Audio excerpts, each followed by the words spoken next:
Yes. Yeah, you're unmuted. Good. Sandra was, when she got received her ECFA award, also a third year assistant professor uh, and a director of the public history emphasis in her department of history.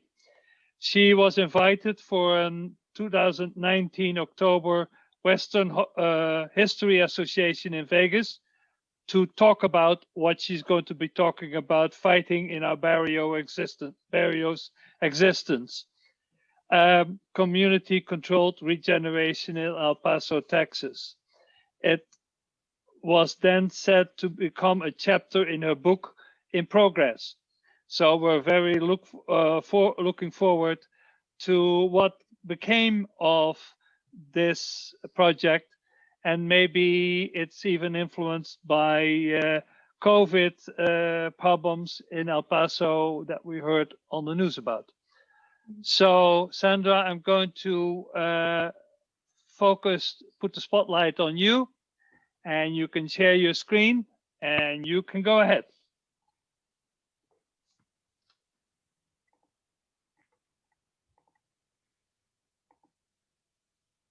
All right. Can everyone see that?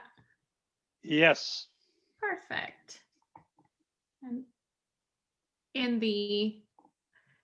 I've learned so many things being now as, being online, that closed captioning is so, important, and it's now so very accessible through Google. So I'll utilize that. And I apologize, I have the book, part of the title of my book for this.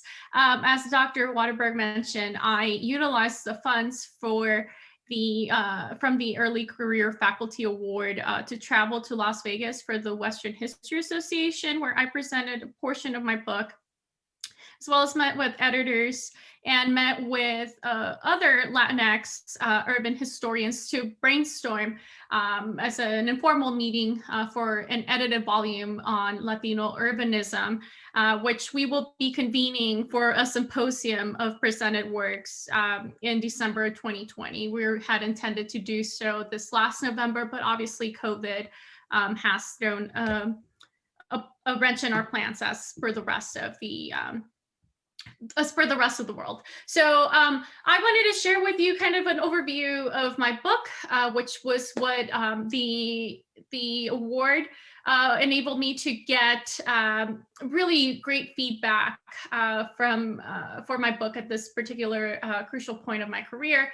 And honestly, after speaking with the colleagues that I presented with in this panel, which was called Fighting for the Survival of Latino Neighborhoods in the West and Midwest, we all have agreed that that has probably been the most fruitful and our most favorite presentation at a conference ever. So I still, I'm very thankful for that opportunity, because as someone who is a junior faculty member who's directing a program, I also have to attend another conference for the purposes of recruitment for our public history program. So with budget cuts, it is really becoming increasingly difficult to travel to multiple conferences a year, especially as a junior faculty who's trying to get, get tenure. So I really appreciate the funding from the award. And so my book project is tentatively titled El Barrio no se Vende, community-controlled neighborhood preservation in El Paso, Texas, which it explores the ebbs and flows of community activism that took place in a historic Chicano neighborhood in El Paso, Texas, which is my hometown, throughout the 1970s and 80s. For generations, this one square border community was home to about 25,000 people who were rendered physically, socially, economically, and politically invisible. The community has been historically under siege, but the 1960s welcomed an aggressive campaign to redevelop the community. And to give you an idea, in just under a decade, the resolution of an international boundary dispute in 1963, a series of tenement fires in 1967 and in 1973, And the enforcement of a tenement eradication program in the aftermath of that latter fire began the rapid depopulation of South El Paso. So as you can see here on the screen, you go in a very short amount of time from 20,000 people to 13,000 people. Now, it is really important to note that the majority of the people who lived in South El Paso were very, very, very working class. So they were not just working class, they were the poorest of the poor in the city. So access to housing and to suitable housing was not necessarily available for them because of their class and ethnic or racial status. And as the community is becoming depopulated because of all these events, this is really paving the way for city and business leaders to envision a new future and purpose for this border neighborhood, as they wanted to convert it into a beautiful front yard to the United States. So as you can see right here, this is actually the Rio Grande, so it's the national boundary, and what you see here are international border crossing bridges. So it is right smack against Ciudad Juarez, Mexico. But in response to this dismantling of the border community, you have residents, Mexican-American residents and activists form neighborhood organizations like La Campaña Pro la Preservación del Barrio, or the Campaign to Preserve the Neighborhood, and the Chihuahuita Improvement Association, which they cleverly call themselves the CIA. And through these organizations, activists and Barrio residents were challenging top-down revitalization plans by mobilizing to preserve the Barrio and redevelop the area on their own terms. These efforts were mostly guided by the needs of the community and are best exemplified by a philosophy that La Campaña came up with. And La Campaña called this philosophy the regeneración del barrio, or the regeneration of the barrio, which was an idea to renew the community through a holistic approach, placing direct participation of residents at the forefront. So their idea was that, that they not only had to redevelop the community and its buildings, but also their customs, their cultural integrity, the concept of family, and the concept of the community as a whole. And they argued that, quote, new buildings or relocation sites by themselves have never revitalized the community. On the contrary, new housing in the context of many redevelopment and renewal schemes have in fact destroyed neighborhoods. The rich culture and history of the people of South El Paso is an added binding force to the spirit of the community. And that is from one of their multiple grant proposals that they wrote throughout their existence. So what they meant through this philosophy was that they wanted to deal with urban blight in the community while attempting to also solve social, economic, and political problems that the community was experiencing. So for a little over a decade, groups like La Campaña and the CIA carried a multifaceted movement that employed three different grassroots movements. The first was as organizations served as political intermediaries between community, city hall, and other governmental agencies. And through these efforts, the group urged for community-controlled redevelopment of the barrio and forced city officials to bring federal funds to rehabilitate the area. They even created their own nonprofit organization called the Southside Low-Income Housing Corporation, through which they were able to build affordable housing for Barrio residents. So as you can see here on the screen, it's just a grant proposal that they wrote to HUD. It's called A Community Protest and a Community Alternative to Regenerate a Barrio. And these are blueprints for housing units that they built, which were adobe buildings. And they were carried out through private funds. The second approach involved more radical measures, as La Campaña sieged tent cities and became squatters and tenement marks for demolition. And through these efforts, activists and residents of South El Paso dramatized the lack of housing in the neighborhood as a result of the city's campaign to eradicate tenements. And they also utilized sweat equity to bring these occupied tenements up to code. So on the screen, you see one of the community, one of the many takeovers of these tenements that eventually came under the ownership of the community through sweat equity and other grant applications. And then lastly, the third method involved grassroots cultural revitalization projects such as painting murals, planting community gardens, and bringing other necessary community spaces into the neighborhoods. And these efforts then allowed activists and residents to not only embed their culture and heritage in the neighborhoods, but also to physically reshape the community to meet their needs. And so you have the 1970s marking the beginning of a social revolution in the South Side, where the community members were no longer going to be passive to urban neglect and urban redevelopment around them. And so for the first time in the history of El Paso, these marginalized Mexican-American communities had a massive political awakening that was influenced by the Chicano movement and the threats of the destruction of their communities. And so their tireless efforts resulted in the changes for their communities as they really pressured local, state, and national entities to capitulate to their demands. While the destruction of historic neighborhoods have taken center stage in our dialogues of both Black and Latino post-war urban histories, South El Paso really provides us an opportunity to investigate how community control redevelopment and neighborhood preservation efforts intersect with the Chicano movement and also with new approaches to state and federal redevelopment policies at the time. Although it was short-lived, for example, the Model Cities program, which came out in 1966, shifted urban renewal approaches from being very top-down to prioritizing the involvement of communities that were going to be affected. So community participation was at the crux of some of these.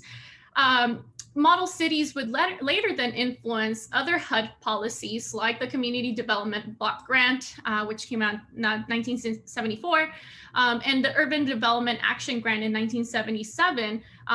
And these programs would be the ones that shape the future of South El Paso. Of course, they not all centered people and community participation at the forefront, but as grassroots movements continue to demand changes across the country, activists really clung to this participation, the citizen participation, as a viable avenue to really bring change into their communities.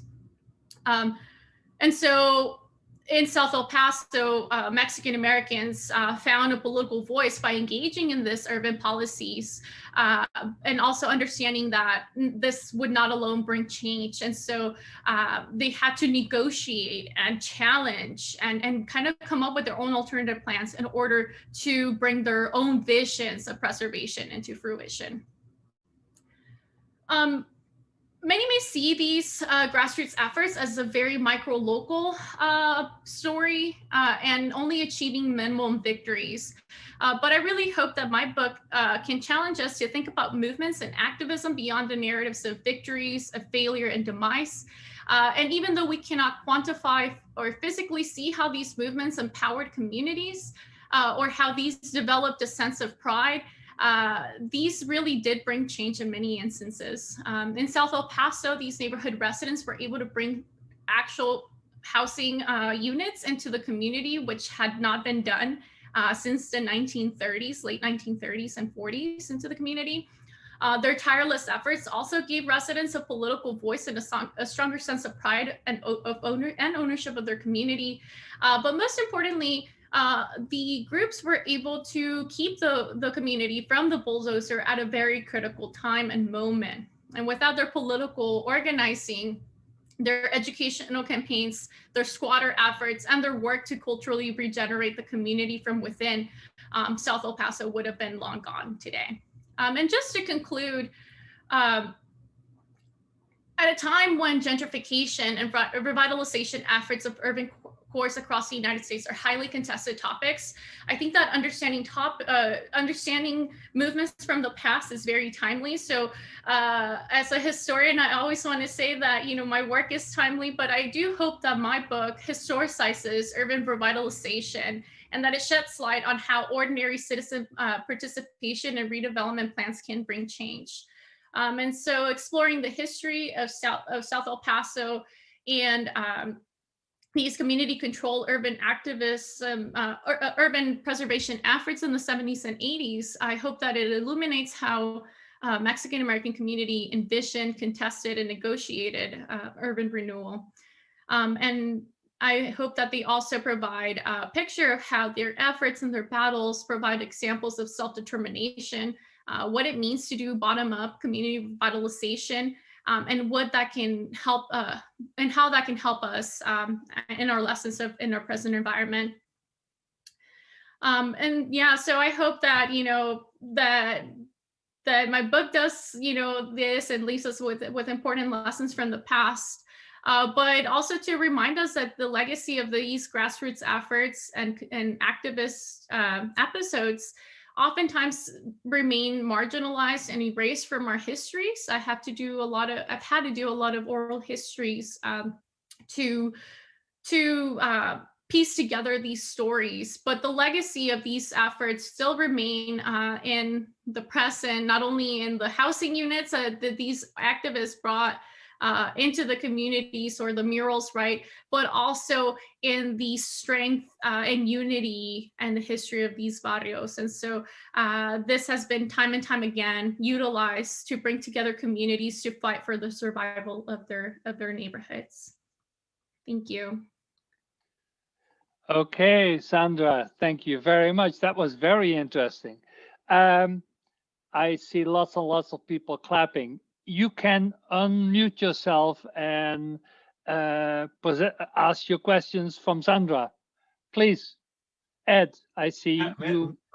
That was a very nice presentation. It left a lot of, you of course didn't have the time to describe all the history and all the repercussions. What happened in that South El Paso neighborhood between the, 6 years where it went from 20,000 to 13,000? I guess in two ways. One is what stimulated that loss of people, of neighbors? And second, what happened to the neighborhood? I mean, there's a lot of, obviously there's more, there was some vacant housing. Was that used, or did it just deteriorate, or what happened there? Yeah, so there's a lot, and of course I don't have, I didn't have a lot of time to break that all down. So to preface that, South El Paso was mostly a renters community.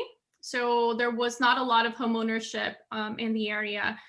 They were mostly tenements that were built in the early 1900s as a result of the Mexican Revolution, when a lot of folks were fleeing and capitalist forces were bringing cheap labor into the border region.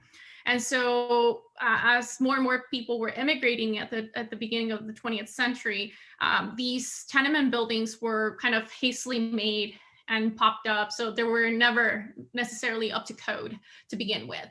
And you have kind of the history that you still see today, absentee landlords neglecting their properties. So, from the get-go, they were neglected and falling apart. So in 63, the international boundary dispute that I mentioned, it's called the Chamizal Treaty. And this was a 100-year-old border dispute where a series of floods in the 19th century has shifted the Rio Grande southward. So you have a section of Mexico that ends up in the United States, and the back and forth finally gets resolved in the 60s, in part because Kennedy thought that having this friendly kind of solving of this boundary dispute would be tied to a positive image of the United States during the Cold War.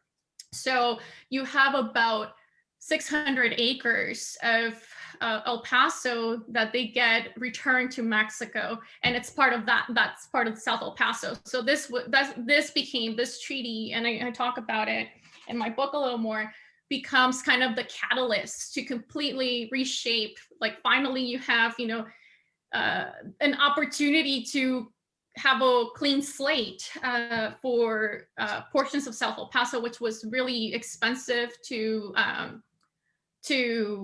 renew, right? And so they demolished that, build a new river channel, and an international boundary that's international border crossing that's east of what I study. However,